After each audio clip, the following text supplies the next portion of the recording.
You're listening to the Just Japan podcast. Everything you want to know about Japan.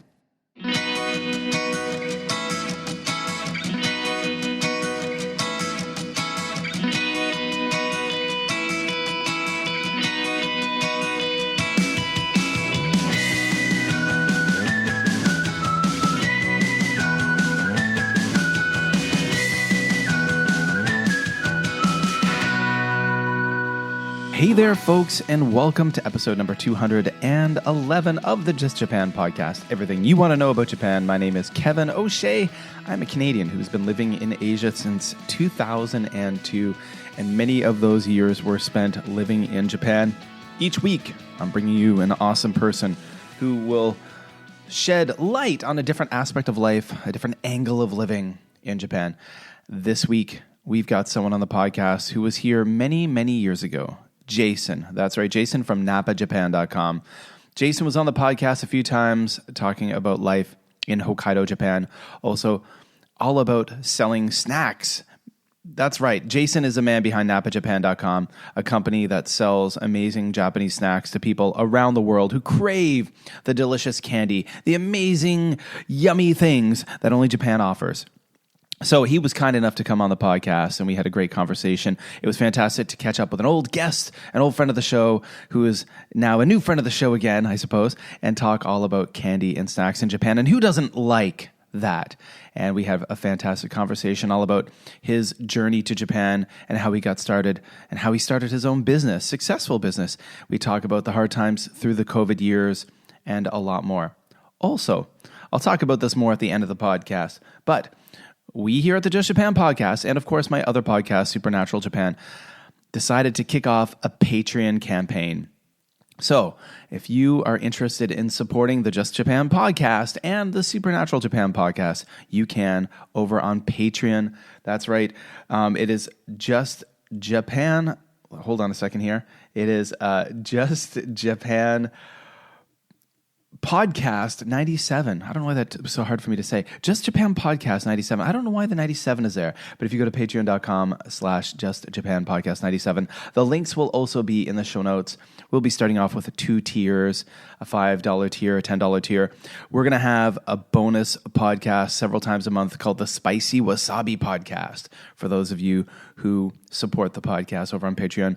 And there will also be exclusive video versions of this podcast over there, as well as other cool content connected with the Supernatural Japan podcast.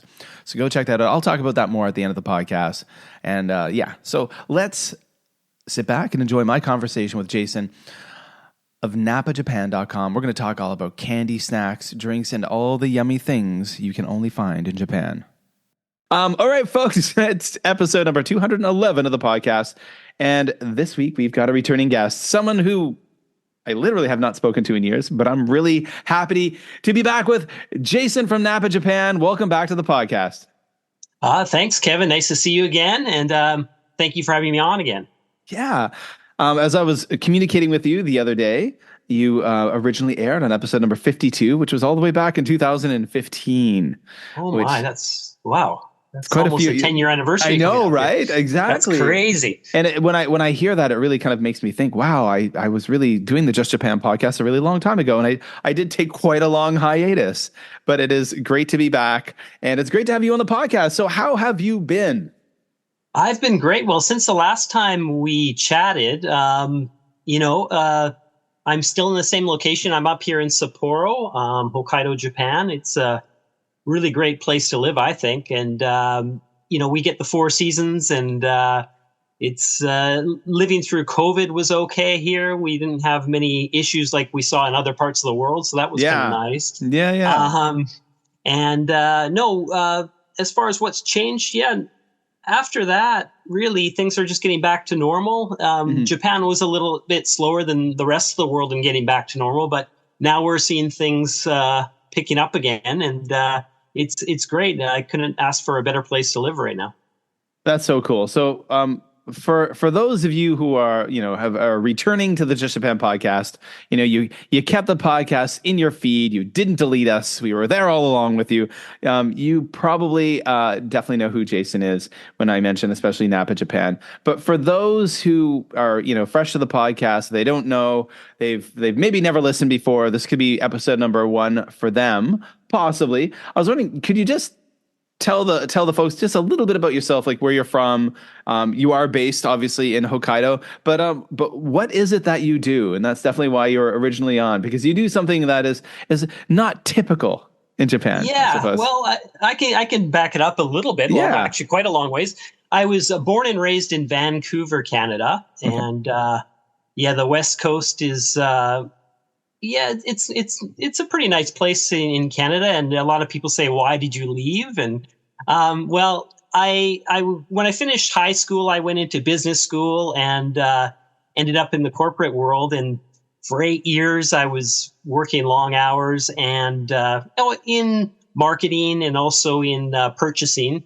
And I really burnt myself out. And I got to the age where I thought, I don't really want a desk job the rest of the way. I want to do something challenging, maybe learn a language or live somewhere else for a little while. So I thought, I'm still young enough. I can do this. So on one New Year's Day, I don't know why, it was like a New Year's resolution. I just sort of chose a country. I said, where do I want to go? And I thought, maybe Japan would be a neat place. I was always interested in it. So I sort of set my mind that month and said, okay, I'm going to leave in September. So I put all the wheels in motion, and I had a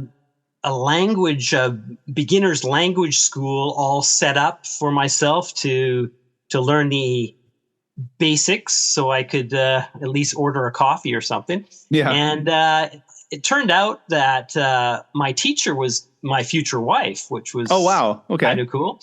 And I actually went to Japan without her at first because I had already bought my ticket. But of course, as things work out, we ended up meeting up again, and we got married. We had a child in Vancouver. Then we moved to Sapporo, her hometown.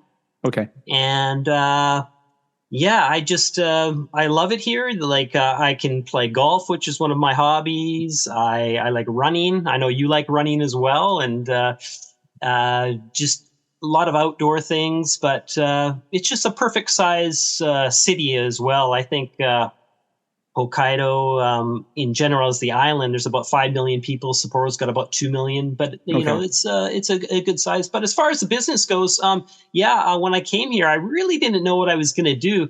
I have an entrepreneurial mind, so I found my own students as far as teaching privately. Okay. And I was always selling on eBay, different things. So I always found little knickknacks to sell. So I sort of made a living at the start just between those two things. And as I was teaching, I decided I really liked the selling aspect of things. So I thought, well, what kind of business could I create? And I was selling toys, I was selling snacks and everything. And the snacks just really took off because, everything, it was always new. Every week, every month, there was something new. So you never get bored of it. And they're delicious. Yeah. And they're colorful. And I had a knack for it, and went through sort of gradually weaning off my teaching and doing more and more business, and before it became a full-time job. And since then, I've updated the site a few times, and I'm just in a situation now where I'm happy and comfortable, and I really enjoy the business, and that's great. Looking That's so forward cool. to more in the future, but yeah.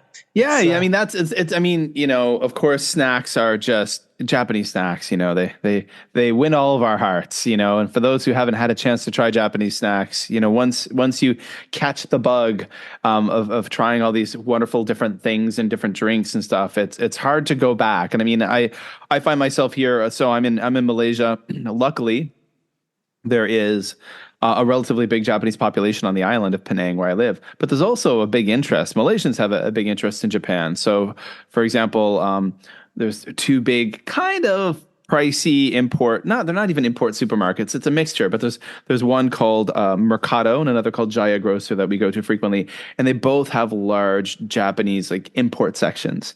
And there's even like different Japanese shops around. There's some like world snack shops, and I'm able to hunt down some things. I was showing you before we started recording. I'm drinking a Sapporo premium alcohol-free beer this evening. Seems they've improved the recipes and from years ago because I so you recommend that one. Okay, that's well, good. It's not bad. It's not bad. I mean, if you like, if you want the alcohol free beer, the Asahi, what do they call that? Style free or free one, whatever. That's not bad too. They don't hold a candle to Heineken though. The Heineken 0.0. Really love that one. Yes. But let's talk snacks. Japanese snacks, because that's what you do. You sell snacks, and for you folks out there listening, we're going to talk about this a lot. And you want to go to napajapan.com. That's correct. Yeah. And if for those who don't know why Napa Japan and why did I name it that, well, if you look at the word, it's not even a word, but the name Napa Japan, and you go right to the middle J. If you go to the left or to the right, it spells Japan. It's palindrome, right? So nice. That's how I sort of came up with that. But it's a company that I've run as that name since probably 2000 in the 2000s. Yeah, mm-hmm. It's been quite a long time. And the candy, we do chocolate, cookies, gummies, hard candy, chips, savory snacks, sodas, soft drinks, coffees, gum, dagashi, the little candies for the little kids' candies. You get the little, dime store candies, I guess. Yeah, just a variety. And what sort of my philosophy is let's just get as much out there to the world that we can. So in my inventory, I've always got 1,000 different things, and I literally 1,000 different items that our customers can choose from.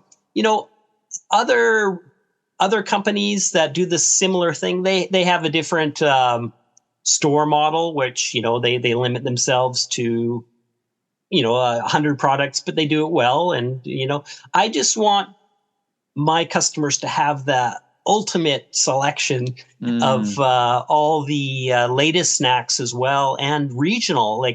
I try to source from Okinawa and all the Hokkaido stuff up here. There's so many unique flavors and variations, and the packaging, like I said before, is just fantastic. It's like artwork, some of it. It's beautiful.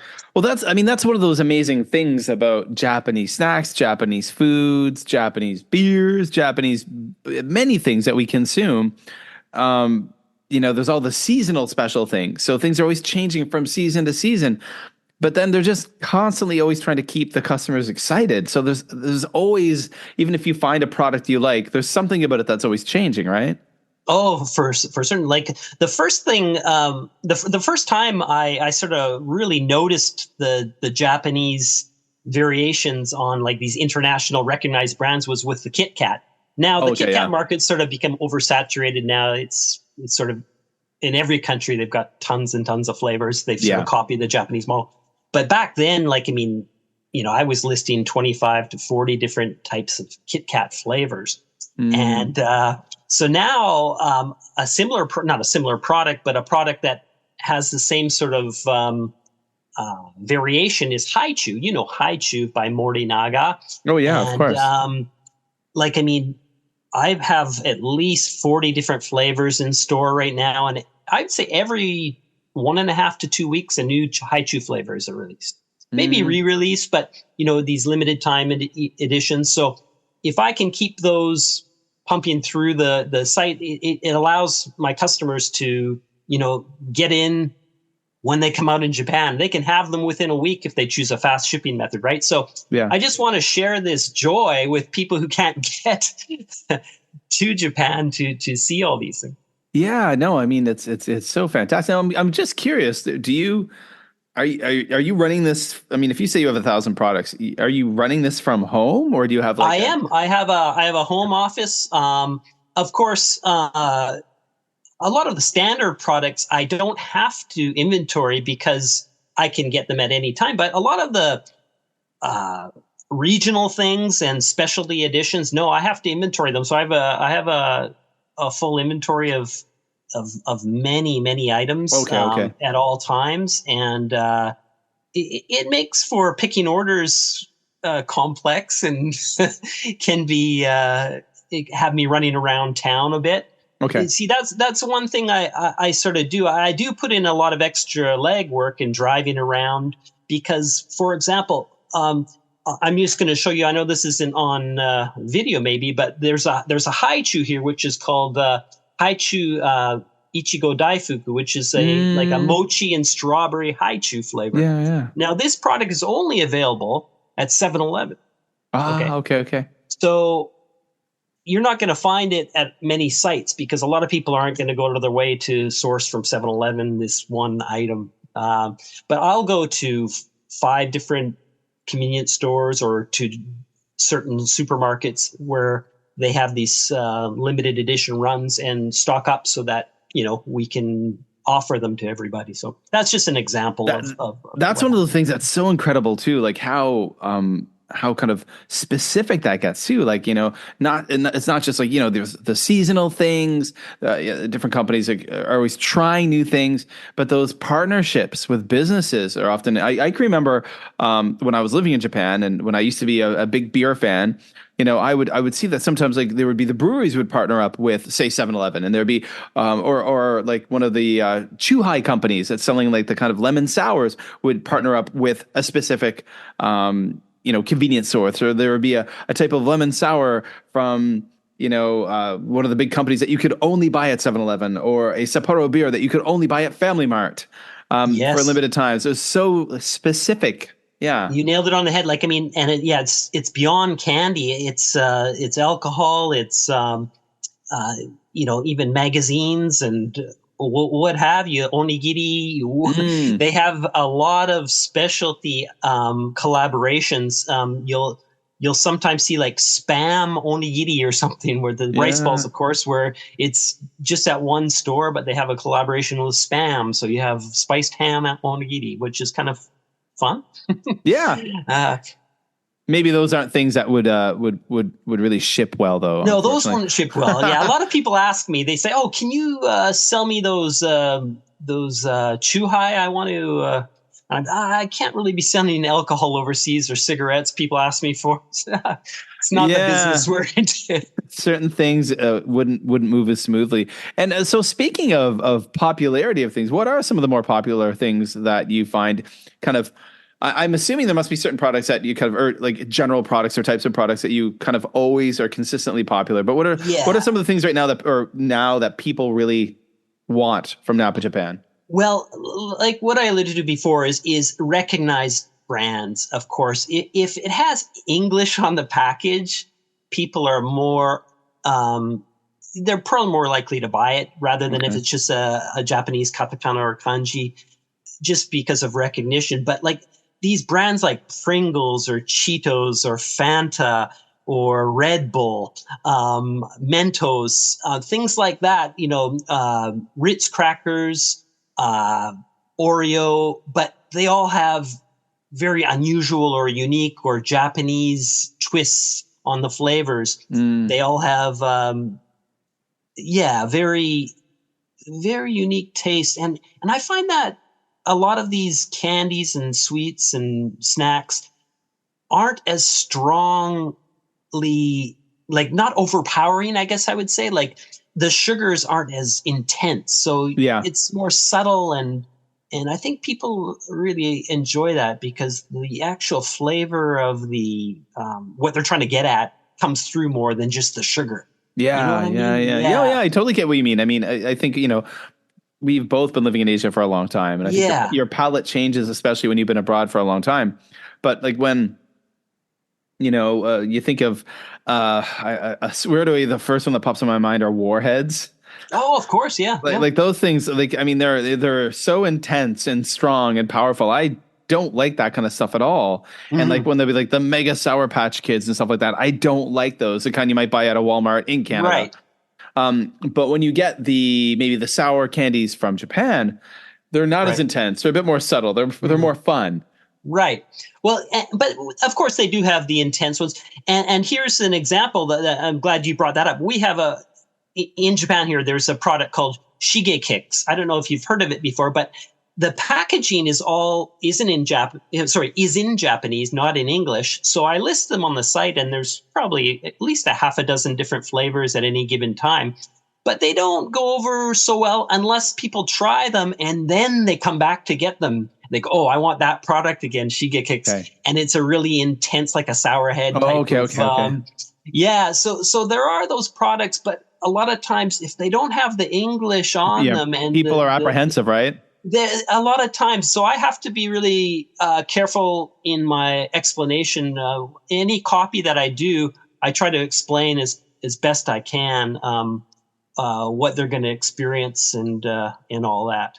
But the great thing about Japanese snacks too is the shelf life on them is incredibly long. Like, I mean, I would say the average shelf life, like, it's not even a shelf life, it's a suggested freshness. They're not going to be bad or anything, but at least a half a year to a year on most products. So I always tell people, stock up. You know, you see a limited edition, it's not going to be there in 3 months. And if you like that flavor, get 10 or 20 of them, because you'll be able to enjoy them for, the next 6-8 months. It's no problem. So yeah, just little tips like that.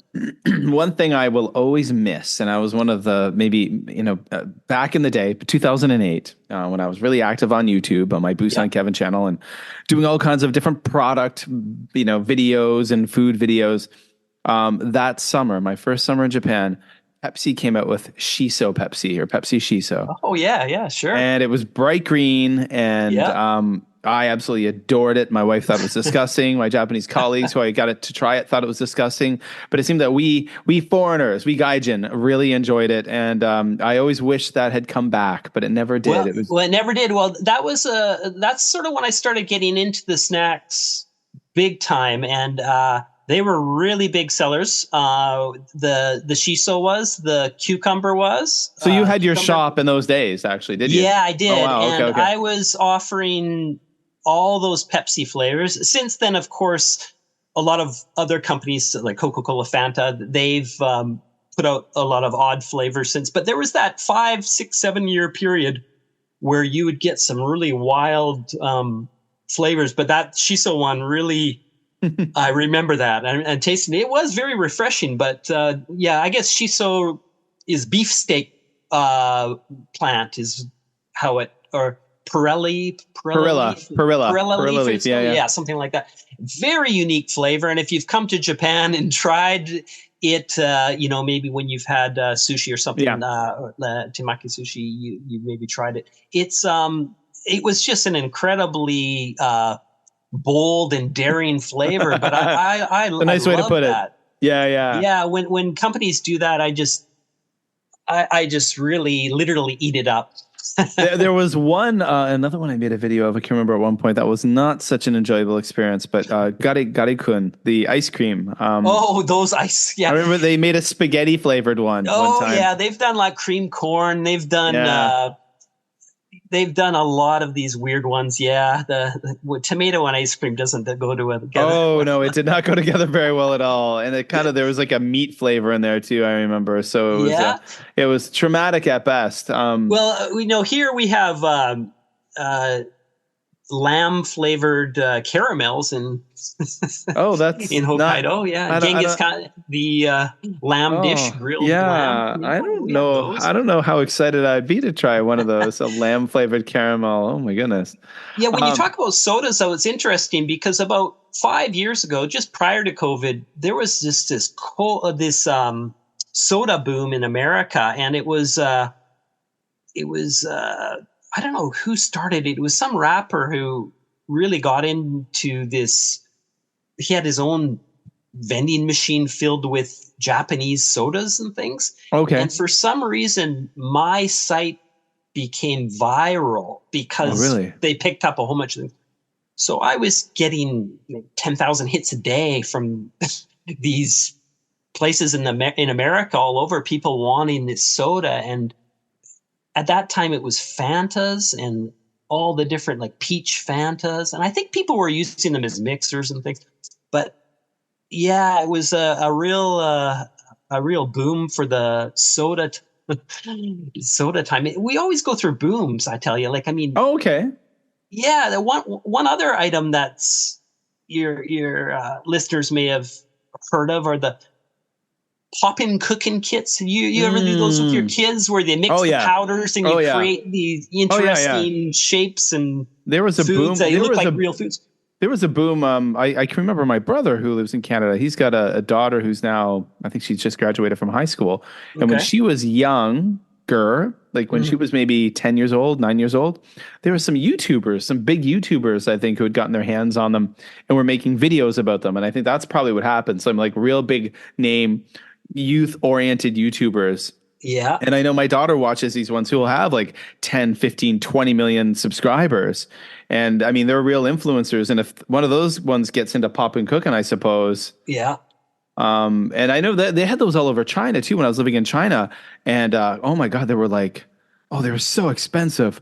It was. I still offer a lot. So I probably have 3 dozen different kits. Like they're just there's so many different shapes. There's this one where you stretch the gummy. It's like you add powders and you stretch it and it becomes this big, long, gummy tongue. And that one is very popular. I know I must be backlinked to some YouTuber channel or something because I get a lot of traffic through some YouTube videos like you mentioned. People. Yeah. So, the more products, I'm putting out there, of course, there's you've sort of put a library out there in the web world and people find you, right? So, I get a lot of traffic through just search, a lot through people making videos, customers who do reviews on products they get from me, social media, doing a lot of social media. It's hard to stay on top of it because I'm a very small company. It's just a family business. So I just can't, I don't have enough hours in a day to attack every social media. Yeah. So I sort of go in waves of, I do it all at once and I do this and I do that. So it's just managing. Yeah. Yeah. Cool. So I'm wondering, a few things. So as far as kind of the landscape goes with like, Japanese snacks, Japanese sweets, all these kind of consumables that we love so much from Japan. One thing that I've seen over the last few years is that the kind of Japan influencers, the Abroad in Japans or the Charlotte in Japans and these kind of bigger channels or CDog VA, these guys, a lot of them seem to are doing collaborations or maybe they're being sponsored by these subscription companies. And I see more and more of these monthly subscription snack companies. So I was wondering, is that something that you found when these companies have come along? Has that impacted you in a negative way, a positive way? Has there been any kind of influence? It's something I always considered doing, but like I harken back to before, like my business model is more, let's offer as much as you can and let the customers decide what they want to order. My system with shopping carts and stuff, they can put together their box and they can take things out, put things in to get their shipping in line, whatever they want. They can choose their shipping method. I just like them to have that freedom. Of course, I could do a hybrid, and I have in sometimes, not a subscription, mind you, but I've put together like Christmas boxes ahead of Christmas where they can't change what's in it. That's what's going out to them. But I've never sort of held them to like a monthly subscription. I know there's people who just want that. They want me to choose for them. But it's a small percentage. I think most people sort of, they're going to be paying for the snacks themselves. They want to make sure they enjoy them. Maybe if I throw a green tea thing in there, I'm not into green tea, or a Sakura taste, maybe they're not into it. So as far as, have they impacted my business? I don't think so, because I think what's happened actually, it's all that advertising is sort of just has promoted Japanese candy in general, and more and more people are seeing Japanese candy, and they may see something from one of those boxes and say, "Oh wow, green tea chocolate potato chips by Calbee." Yeah. I get that in a box. I'm gonna Google it. They Google it and they find Napa Japan. They say, "Oh, I can buy that," and then I can also buy a bottle of Okinawa Shikwasa Fanta, Oh, that's really cool. to wash it down with, and I can sort of create my own box, or I can send it to a friend. So yeah, that's sort of my philosophy in a way. I'm not going to rule it out, because perhaps maybe I could do both. I could have a subscription in the future, but like I say, with time being as it is and being limited, I sort of have my footprint, and I have a really dedicated customer base, and I think I don't want to change that at this moment. Yeah. It's impressive too, though. Like I saw one subscription service, and I was like, oh, that looks pretty cool. My mom in Canada might not like that. And I checked on this website and saw the price, and I went, wow, that's a lot of money. I don't know how. Maybe I'll just send her something else. And a lot of times I don't blame them. Like, I mean, of course they got to make a profit and things, but what a lot of the costs when it comes to something like that is shipping, and we have no control over the shipping price. You're held to Japan Post, or you're a private courier like UPS or DHL. So that's where the bulk of the expense comes in. So I always tell people, I leave it in the frequently asked questions and suggestions. Like when you create your box of candy with, at our company, if you put in heavy bottles of soda and large bags of potato chips, of course the shipping's going to be astronomical, because like one bottle of soda is a pound or 450. So if you try to ship a pound of anything from any country to Japan or anywhere, you're going to get sticker shock. But let's say you really want that bottle of Shiso Pepsi you're talking about. Yeah. But then you could say, okay, I could add a whole bunch of light, smaller candies with it, and it's not going to increase my shipping costs by much. Yeah. And then your shipping cost per item is actually not too bad. So, of course, I'm going to promote, larger orders, please. No, but I'm not saying that just on our end.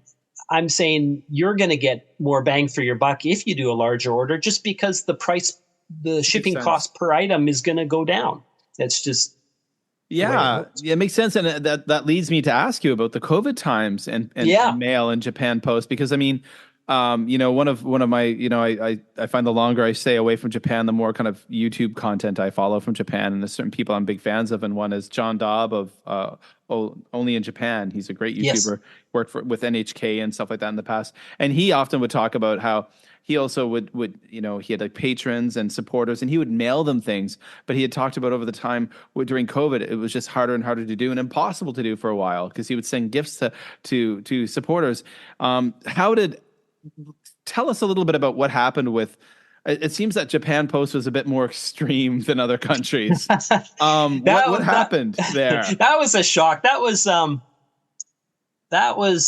2020, and COVID had started to pick up steam, and it was about April, and suddenly we got an announcement that all shipments to America, Canada, and basically North America. Most of our customers, I'd say 60% of our customers are in those two countries.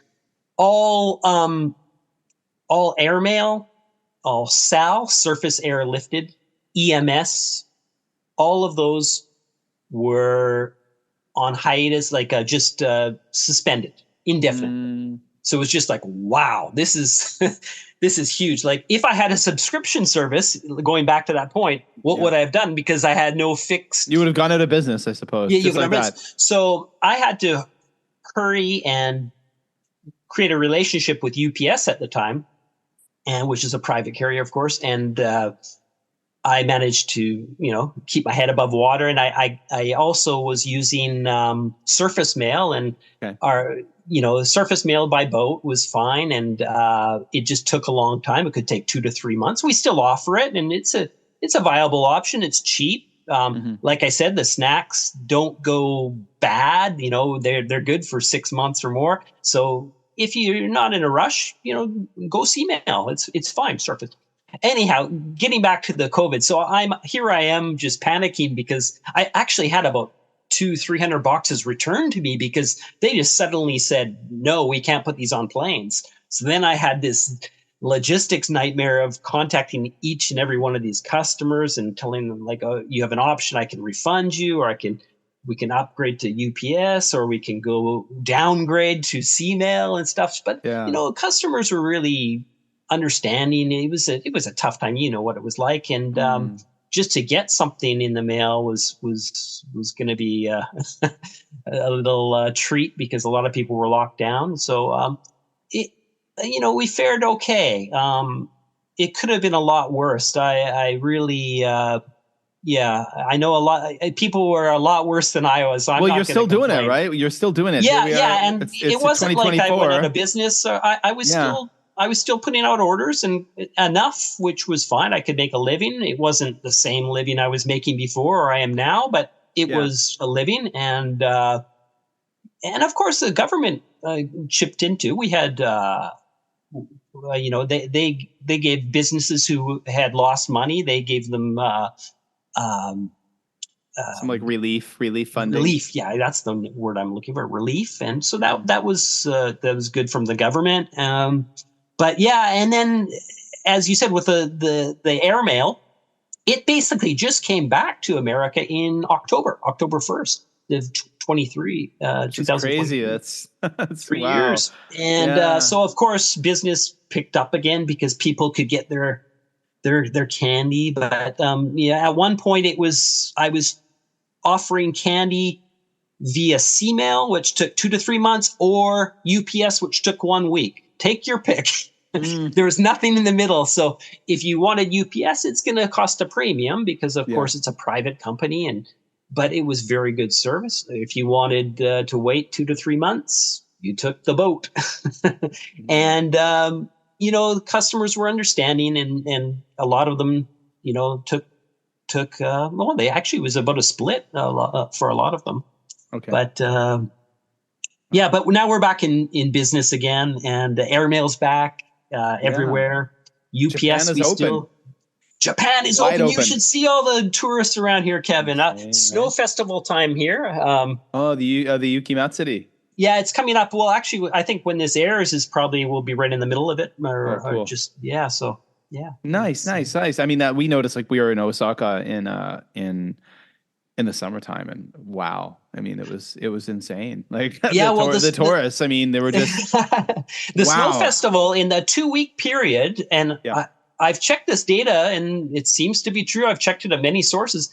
2 million visitors in 2 weeks in Sapporo. 2 million in 2 weeks. That's just the population of Sapporo doubling. It basically comes within those 2 weeks. It's such a beautiful experience to see those ice sculptures and snow sculptures with the light shows and everything. And most of the tourists are coming from Asia. And a lot of the Asian people who come do not see snow that often. So it's a real treat for them. Yeah. Yeah. Oh, that's neat. Yeah. I'm sure there's a lot of people from Hong Kong, Southern China. Yeah. This is like Malaysia, Thailand who are heading there for, because I mean, even like, here I am in Malaysia now, and during our winter holiday, my daughter was saying some of her friends were literally traveling places to see snow. One of her friends flew to Finland. I said, well, that's wow. You went to the right place. You can see the aurora up there too, can't you? Exactly. Yeah. Well, good sir, I'm wondering, because I don't want to keep you too much longer. So where can folks find Napa Japan, and where can they buy these sweet treats from you? Send out all your information, your socials, and all that stuff. Okay. Well, first of all, I'm going to give everybody who listens this a code. A special code. You can save 20% off all products, and all you have to do is at checkout, enter this code, JustJapan20, all one word, Ooh. JustJapan20. Very nice. And that's at Napa Japan, all one word, napajapan.com. And socials, they're all under Napa Japan. Nice, yeah. Instagram, I'm pretty active on, Napa Japan, Twitter or X, Facebook. I have a Threads, but I don't update it that often, but it's there as well. But napajapan.com. And like I said, please use code JustJapan20 and you will save 20% off all the products in your shopping cart. And you have That's a choice awesome. for shipping, like I say, Surface, if you're not in a huge hurry, Airmail, EMS, and UPS. So there's a lot more options than you had a couple of years ago. 100%. Yeah, which is great. Fantastic. So guys, I will put these, I will put, of course, all these links in the show notes. I'll put them over on the website at justjapanstuff.com.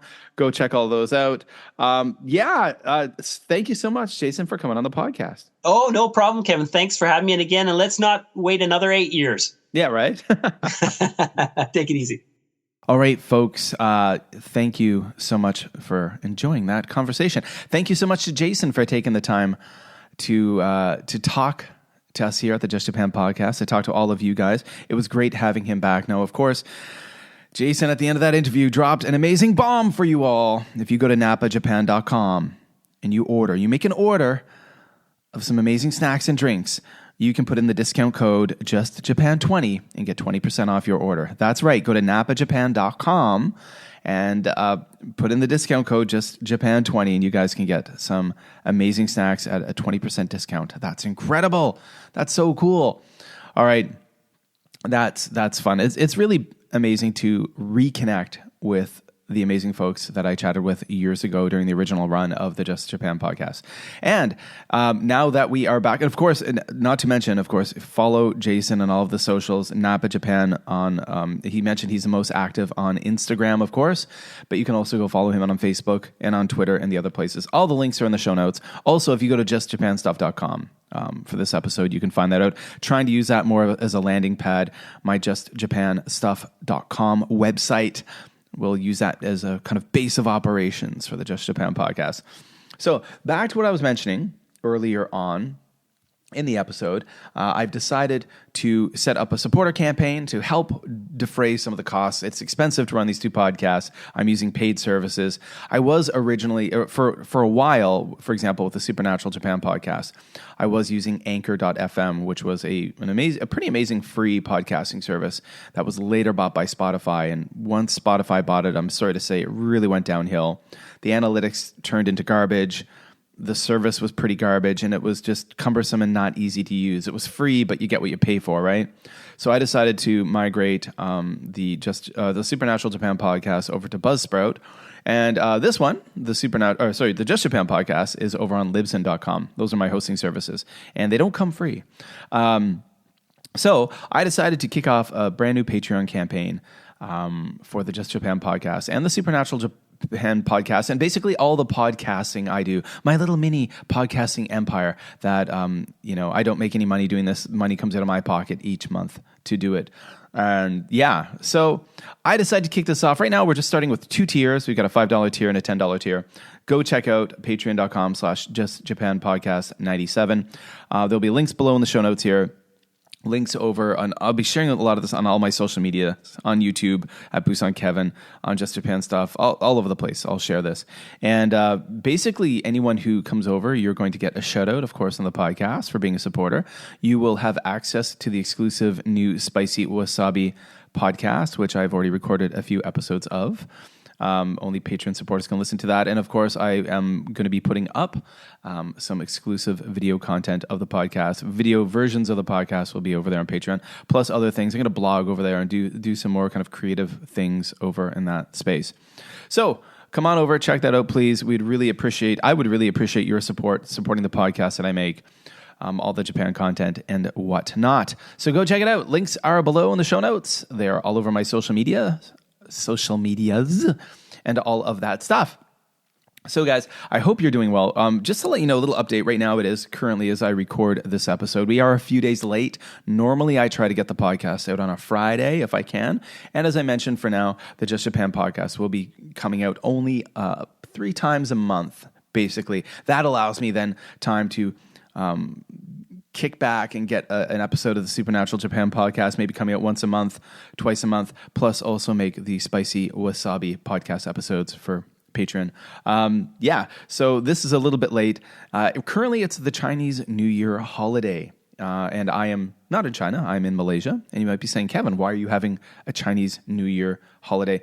Well, it's also, a lot of cultures in Asia celebrate the Lunar New Year. People right now in Korea, for example, have a holiday. Japan was a long weekend. It wasn't connected to the Lunar New Year holiday, but we have a very large ethnic Chinese population here in Malaysia, and on the island of Penang, where I currently live, where I'm based, there is a large ethnic Chinese population, and they actually speak a very interesting dialect of Chinese called Hokkien, which is pretty neat. And they have a lot of, it's a very kind of distinct Chinese culture here. But they do celebrate the Chinese New Year. So the school I work at is off all week, which is fantastic for me, a chance for me to record some content. Earlier today, I did record a cool podcast episode coming up for next week with JJ Walsh, Joy Jarman Walsh of the Seek Sustainable Japan podcast. And that's really cool. So I've been having a chance to catch up and do some things like that.